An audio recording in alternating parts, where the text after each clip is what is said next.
o Zion. É nóis. Tudo bem, Zion? Tudo bem, agora tem que falar grosso perto de vocês. Tem que falar grosso perto do Ricardo. Vai analisar. Gente, o Zion criou um movimento de missões urbanas muito legal. Profetas de All Star. Olha, fora da caixa, viu? Fora da caixa ou não é fora da caixa? Não, fora da lâmpada, né? Porque da caixa todo mundo já é. Né? Já é, né? Fora da lâmpada. Então, Profetas de All Star, o Zion também. Eu disse aqui, e vou repetir, né? O Zion é pastor. Ex-pastor. Ex-pastor. Mas existe ex-pastor? Mas ele é... Não, ó, Eu já explico. mas olha bem, ele é um ex-pastor, mas de todos nós é o único que está de paletó. É verdade. Então, Eu tô em campanha, na verdade. tá em campanha política.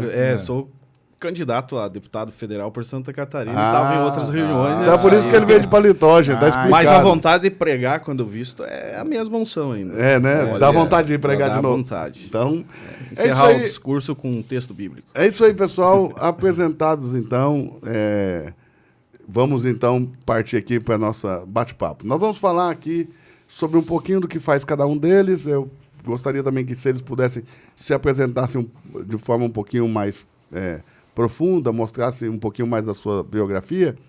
E também que a gente partisse para um bate-papo. Nós vamos falar sobre igreja, vamos falar sobre Jesus, vamos falar sobre perfis comportamentais. Eu estou doido para fazer um monte de pergunta para o Ricardo aqui sobre o perfil comportamental de algumas figuras do evangelho no Brasil. Oi. Então vamos começar então pelo Zion. Zion, fala um pouquinho mais de você aí para o pessoal te conhecer melhor. Então, o Zion é filho de pastor, desde que me conheço por gente. Me criei em fundo de igreja, Meu pai foi missionário, então a criação foi nesse contexto. Das Assembleias de Deus, né? Assembleia de Deus. Porque a igreja que o pastor mora no fundo tem que ser Assembleia. A tradicional, Assembleia Missão, CGADB. E então me criei nesse contexto aí, depois com o tempo a gente se envolveu com lideranças e fiquei 10 anos como pastor dentro do contexto e depois fui jogado para fora. Você foi consagrado a pastor com quantos anos, Zion? É que na Assembleia tem uma hierarquia, né? Então eu passei por todas elas. Diácono, você foi evangelista e pastor. Então, somando os 10 anos, foi esse processo. No finalzinho ali, acho que uns dois anos, a gente desfrutou do lado pastoral, né? Mas você tinha quantos anos quando você foi consagrado? 20... que eu saí como missionário, fui trabalhar no campo de missão, ralar pra caramba. Eu tinha 21 para 22. Muito jovenzinho. Não, faz pouco tempo. Que? 2, 3, 4 anos. Não, eu tenho 45. Hoje eu tô com 45, né? Eu acho que você é o mais maduro da mesa. Será? Em termos de idade, eu acho que sim. Por que você olhou pra mim, Zé? Você fala grosso. O Zé olhou pra mim assim com uma... Será? Cara, já tá me analisando aqui, né? Mas hoje eu tô com 45 anos. Então, em 2007 para 2008, eu saí do contexto da bolha. E, enfim, quando eu pensei que o trampolim desceu e não subiu mais. Porque daí houve um divórcio nesse processo também. Isso é um negócio difícil dentro da igreja, né, Zé? Isso aí foi, para mim foi um tabu muito... Eu levei uns 8, quase 10 anos por aí para poder quebrar esse conceito. Porque para mim tinha acabado tudo. Acabou a vida. Só que quando aconteceu isso, eu fui para Londrina. Em Londrina, tipo, pegava o meu violão, ia para uma praça chorar, pedia a Deus uma direção. E, de repente, em 30, 40 dias por ali, eu estava reunindo, assim, umas 40 pessoas, só jovem da noite. E aí parece que Deus olhava para mim e dizia assim, o teu ministério não acabou, cara. Porque quando eu pensei, porque a moral que eu tinha, nessa época que eu saí, um pastor divorciado era o fim. Ninguém aceitava, né? E isso para mim foi um baque, porque eu estudei para viver esse tempo, dediquei a minha vida para esse tempo, e daí quando o trampolim desceu, eu falei, agora acabou tudo, vou ter que... Zé, essa questão do divórcio, se fosse hoje, você acha que seria diferente? O processo, tu diz, ministerial? Eu acredito que não, com o amadurecimento que eu tenho hoje, o entendimento de Deus relacionado a isso, eu acho que seria... Porque, olha bem, parece que o divórcio antigamente acabava com o ministério das pessoas. Mas eu já estou vendo, por exemplo, tem um pastor muito famoso ali do interior de Minas, ele separou da mulher, e, rapaz, mas eu acho que não deu nem tempo de esfriar a cama e já casou com outra. Tem. E está pastoreando igual. E dentro da Assembleia, quando...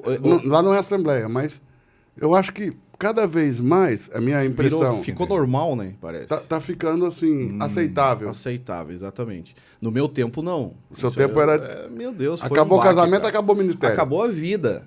Tem que se reinventar. E aí, como eu fui para Londrina trabalhar, buscar um lado profissional, né? Eu pegava o meu violão, que era a única coisa que sabia fazer, e reclamar. Era a choradeira, aqueles mantras de choradeira. E dali um pouco eu tava reunindo uma galera ali, o violão correndo na mão da turma, e só alternativo. Só gente da noite mesmo. Até o ponto que chamou a atenção do Conselho de Pastores. Uau. Aí eu fui chamado para uma reunião e pensei, nossa, agora estão... Entendi. Cheguei lá, eles colocaram eu contra a parede. Pastor, que ideia é essa? Igreja na rua. E aí eu percebi que eu estava num júri ali, né? Como réu. Porque eu estava despertando o jovem das igrejas a viver uma vida com Deus diferente. É como se você estivesse tirando ela... E aí eu tentei quase. explicar, que eu não tô indo em frente à igreja chamar jovem. Eu tô lá, cara, chorando, arrebentado. Numa praça, né? Numa O que praça. o conselho de pastor tem a ver com isso? Essa é a minha pergunta também. Nossa, é bem... E a partir dali eu comecei a mergulhar. Eu falei, não, meu ministério, Deus já tá mostrando, porque, cara, quem é que hoje vai, na época, né, vai com violão numa praça para fundar uma igreja em 40 dias, tu tá reunindo uma juventude? Tipo assim, é o chamado. E aí entra o porquê que eu digo ex-pastor, porque eu nunca me senti um pastor. Uau. Eu fui separado a pastor, consagrado, mas a minha vocação, o meu chamado, o meu ministério, eu sempre tive ele como missionário. Então, por isso que eu digo que... Agora, eu sei que... eu vou fazer uma pergunta agora para todos.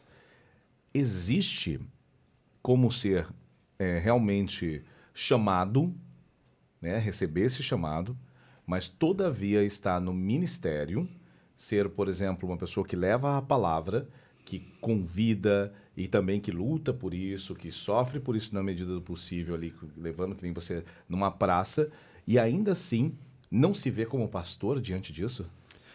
Eu vou te explicar o porquê que eu não me via. Porque na experiência que eu tive dentro da Assembleia, eu lembro que eu chegava a assumir uma congregação, uma igreja, com 60 membros, 40 membros, em questão de 10 meses, um ano, eu já estava lá 150, 200 pessoas. E eu lembro que 6 meses depois, um ano depois, eu não dava conta de pastorear, apacentar, que daí é a área pastoral. Entendi. Porque a minha pegada era chamar. Era vir, discipular, ensinar, batizar. Eu batizava o cara, tipo assim, deu... Sem escolinha de batismo? Sem aula? Não, total. Tinha classe de batismo, não? Eu dava tinha. aquela conscientizada, né? Mas classe, não. Aquela ideia de ficar 3 meses estudando, não, eu já mergulhava o cara lá. Então, aqui na Reina a gente é assim. É. Não tem escola de batismo, não. Porque que escola... Não tem na Bíblia uma escola para batismo. Pô. Exatamente. Inclusive fala aquela parte ali de João Batista, eu acredito que não tinha, né?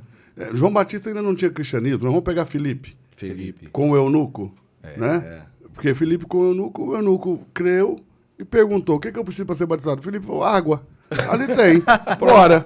Não, irmão, para ser batizado, quem creu? Para ser batizado só precisa de água. Dentro desse contexto, é exatamente o que eu fazia.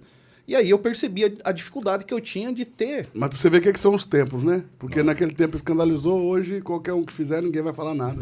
Até fala, mas eu acredito que existe também um poder de pressão social. E eu toquei a minha vida em Londrina um bom tempo, foi onde surgiu os Profetas de All Star. Aí eu reuni a galera na rua. muito bom. O nome cara. é muito bom. Não, é muito Muito bom. Você não ficou pensando assim no o marketing? Meu marketing tá perfeito, tá... E o mais interessante é que eu nunca usei All Star na vida. Até hoje, nunca usei. Não, mas aí a gente tem que começar a pensar nesse marketing aí. Tem que viver, né? Temos que fazer o brand. Eu levava o pessoal pro monte orar, cara, porque eu tinha uma essência assembleiana. Eu pegava essa galera e isso começou a mudar a realidade dentro das famílias. Aí pais queriam me conhecer. Quem que é esse pastor que tá numa balada de madrugada? Quem é esse pastor que tá na rua de madrugada? E aí o trabalho desenvolveu em cima disso. E um dia a gente saiu do monte, tava orando, consagrando os caras que tocavam comigo, que daí eu montei uma banda de reggae para fazer evangelismo. Banda de reggae? Isso, toquei reggae 6 anos da minha vida como legal, um braço do cara. evangelismo. E um dia descemos e encontramos os caras num negócio de lanche lá, depois da oração do monte. Aí o cara, mas vocês são de que igreja? Eu falei, cara, é um movimento alternativo cristão. Não temos... Aí tinha um maluco que recém tava junto com a gente e maioria de All-Starzão, Vans. Aí o cara, aqui é os profetas de All-Star. Cara, eu lutei pra não deixar esse nome. Lutei, mas não teve. Caiu na boca e ficou. Cara, o melhor nome é o nome que a audiência compra, não é o que verdade. você Exato. compra, não. Isso virou um movimento regulamentado com o CNPJ. tudo. Virou. Aí no CNPJ, eu, na tentativa de não deixar Profeta de All-Star, coloquei outro nome. Comunidade Brasileira da Paz. De All-Star. Nome fantasia, Profetas de All-Star. Ok. Então a gente fez esse trabalho e, cara, a gente influenciou na Mas época. olha pra você ver, eu vejo a Reino, a igreja que eu sou pastor, hoje mais do que como um movimento do que como uma instituição. Eu me vejo e vejo o que nós fazemos mais como um movimento que prega e ensina e proclama Jesus e deseja essa manifestação do Cristo do que uma instituição dentro dos parâmetros tradicionais que a gente conhece. Eu acho que é mais abrangente. O problema é que a igreja hoje, dentro das críticas que eu faço nas minhas redes sociais, eu percebo que o nome igreja ficou muito... Eu não sei, cara. Mas não estou falando da igreja Em si. essência. Mas não dá para fugir. A igreja é chamados para fora do mundo. Né? Vamos A tradução em si, né? a tradução em si. Mas assim, não dá para fugir de igreja. Igreja é uma palavra linda. Ainda que algumas pessoas... Você sabe o que eu costumo dizer, Zaio? O fato de alguém abusar da verdade não torna a verdade mentira. É verdade. Gostei disso. Concordo. Gostei Entendeu? disso. Então, muitas pessoas abusam da verdade. Isso não faz da verdade uma mentira. Igreja é linda. Mas dentro do meu contexto, eu tentava tirar. Porque Claro. Eu também faço isso. tipo, não é igreja, é um movimento alternativo. Exato. Eu também tento, mas não porque eu tenha vergonha do nome igreja. Eu também não tinha, mas eu tinha aquele... Foi muito Eu adorei. Um beijo a todos.